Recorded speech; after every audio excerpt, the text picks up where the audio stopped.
One life. What's it all about? Life is busy and full of lots of different questions. What am I going to wear today? What's the weather like? What am I going to eat this evening? When is COVID going to end? And then there are the deeper questions. Why am I here? Where am I heading? What is life all about? And in the busyness of life, it can often be quite difficult to ask those deeper, bigger questions of life. I love the way Bernard Levin, who was a famous journalist, and he wrote an article called Life's Great Riddle and No Time to Find Its Meaning. And I like the way he writes it. He writes this: to put it bluntly, have I time to discover why I was born before I die? I have not managed to answer the question yet, and however many years I have before me, they are certainly not as many as there are behind. There is an obvious danger of leaving it too late. Why do I have to know why I was born? Because of course I am unable to believe that it was an accident, and if it wasn't one, it must have a meaning.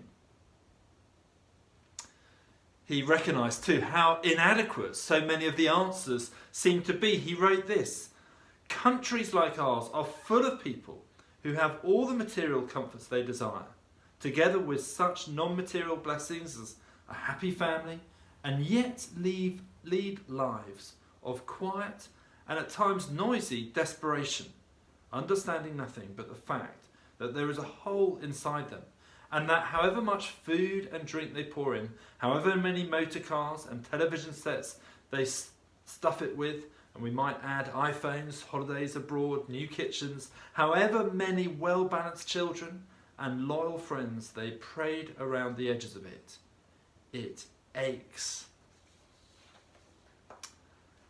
I wonder what you make of that. One life, what's it all about? If we break it down a little, humanity has offered a number of different options. One option is that of atheism. Atheism, in other words, there is no God. Indeed, there is nothing beyond our material universe. The other day, I was talking to someone about Christianity, and I asked them if they were a Christian, and they replied, "No, I take a scientific and rational approach to the world." In other words, faith is for the irrational part of our brain. The rational approach is, of course, to conclude that there is no God. And this person knew I was a vicar. But there are quite a few problems with this. To start with, there are many very clever scientists who are Christians. I don't know if you've come across Francis Collins. He was the director of the Human Genome Project and one of the most respected geneticists in the world. And he tells of a mountain walk during which he was so overwhelmed by the beauty of creation that, in his own words, I knelt down in the dewy grass as the sun rose and surrendered to Jesus Christ. Historically, many of the greatest scientists in the world have been Christians: Galileo, Copernicus, Kepler, Newton. And today, it continues to be the case. A 2015 global survey of scientists found that only 31% thought there was a conflict between science and religion. And a 2009 survey of US scientists found that 51% believe in a deity of some kind. They don't seem to see a conflict between science and faith.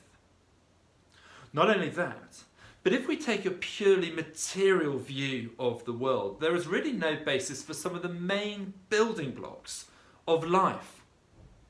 For example, morality. Let's think about morality. On what basis can we say that something is right or wrong?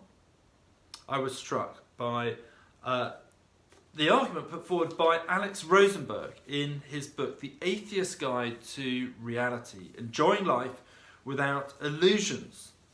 And this is what he wrote. Is there a God? No. What is the nature of reality? What physics says it is. What is the purpose of the universe? There is none. What is the meaning of life? Ditto. Why am I here? Just dumb luck. Does prayer work? Of course not. Is there a soul? Is it immortal? Are you kidding? Is there free will? Not a chance. What happens when I die? Everything pretty much goes on as before, except us. What is the difference between right and wrong, good and bad? There is no moral difference between them. Why should I be moral? Because it makes you feel better than being immoral. Is abortion, euthanasia, suicide, paying taxes, foreign aid, or anything else you don't like forbidden, permissible, or sometimes obligatory? Anything goes.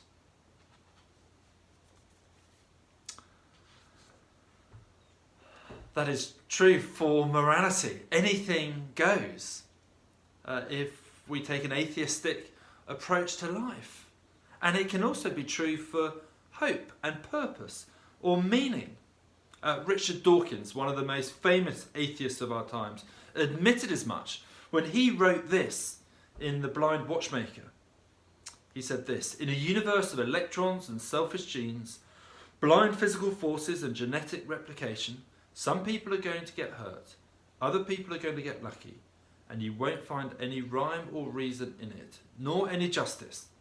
The universe that we observe has precisely the properties we would expect if there is, at bottom, no design, no purpose, no evil, no good, nothing, but pitiless indifference. There is an atheistic approach to one life. What's it all about? Another approach could be that of agnosticism, an agnostic approach. And the agnostic, in the end, says, I don't know. I don't know what the meaning of life is. I don't know whether there is a God or whether there isn't a God. I'm not sure. Now, in many ways, that's a humble place to be. It's an acknowledgement of the limitations of our mind and understanding, a recognition that there is mystery to life. But it's also a very frustrating position to be in.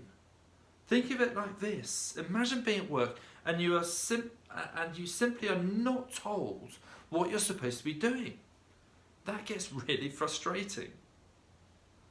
In the end, agnosticism is a little bit like walking in the dark at night and hoping you're not going to bump into something, which is maybe just the reality of life. Except there is another approach, and that says that we can know the meaning of life.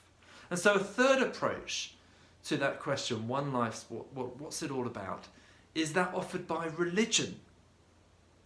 Religion says there is something out there. Now, there are many different religions that say many different things. Just before the pandemic, I went to India, and in filling out the visa application to go to India, there is a huge drop-down menu list online of all the different religions which you need to click on to say what you are. Interestingly, atheism isn't amongst them, but there they are. All the different religions: Christianity, Islam, Hinduism, Buddhism, Sikhism, Judaism, Baha'i, Jainism, Shinto, Zoroastrianism. Apparently there are literally 4,000 different religions in the world. Now the question is this: how can we tell which one is true? And isn't it distasteful to begin to say one is false and another true? That concern has led many to adopt a position of what's called religious pluralism. In other words, in their own way, a religious pluralist would say they're all true. The idea is that there's one mountain and many paths. You might have heard that illustration given. Each path representing a different religion, all leading to the same place. Another way sometimes it's put is the elephant. I don't know if you've come across the elephant with blind people with a blindfold around them, around the elephant. And they're all touching different parts of the elephant and coming to different conclusions about the elephant. So one person touching the tusk says it's a spear, another touching the trunk, it's a snake, another the leg, it's a tree, another the side, it's a wall, another the tail, it's a rope. And the idea is that different people have different perceptions of the one whole reality, depending on which part of reality they're touching. There is a big problem with this, though. There is a big problem with religious pluralism and this idea. The first problem is this: it is simply not possible to make it work. When you take into consideration the different truth claims of each religion, if we're to take those truth claims seriously, there are just contradictions. So, for example, Christians say Jesus rose from the dead, and Muslims say he didn't. Which one is right? Muslims say there is one God. Hinduism says there are many. So that's the first problem. The second problem is that it's not quite as humble as it might seem. Since in the illustration of the elephant, everyone is blindfolded except one person, the religious pluralists, who can see the whole picture. That's a pretty big claim to be making. So we need to take the claims of each religion on their own terms. And so there's a fourth approach I want to suggest to that question, one life, what's it all about? And that is the approach put forward by Christianity. I don't know what Christianity means for you. For many people, it's viewed as boring. Someone once calculated that if you took all the people who sleep through church services and laid them end to end on the floor, they'd be a lot more comfortable. Perhaps that's your view of Christianity. Dull church services, long boring sermons, dreary hymns. Many people see it as not just boring, but also irrelevant. What has Christianity got to do with anything now? Churches are being turned into homes, into flats, art studios, offices, bookshops. One church came across just outside Bournemouth is now a Tesco Express. Isn't that a sign that Christianity is in terminal decline? Others see Christianity as actually quite dangerous. Maybe this is you. Maybe you see the church and Christians as hypocrites. You see scandals, perhaps misogyny, discrimination. At the very least, doesn't it spoil our fun? Maybe you yourself have been damaged or hurt by people who call themselves Christian. Or maybe you simply see Christianity as untrue.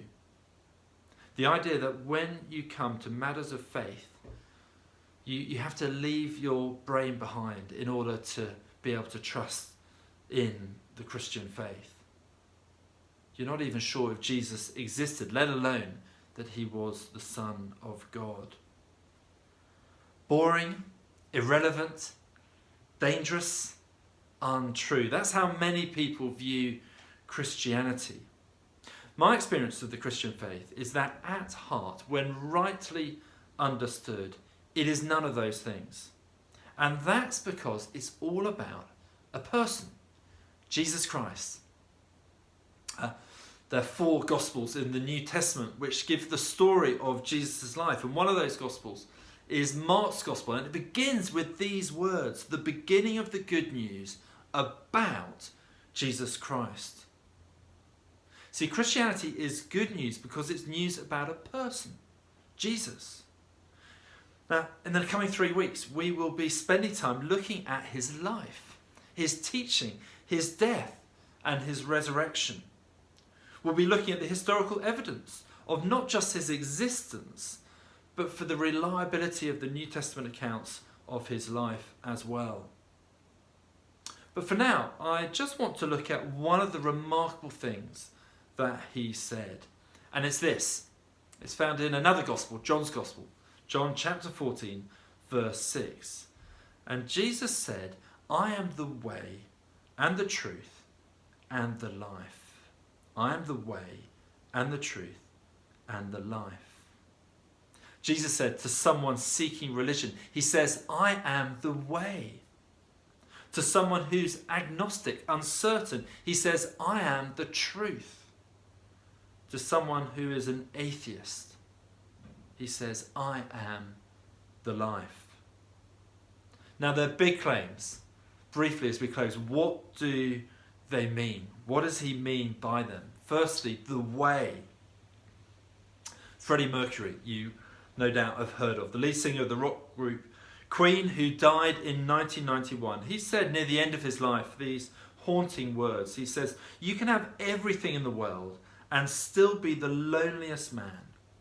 And that is the most bitter type of loneliness.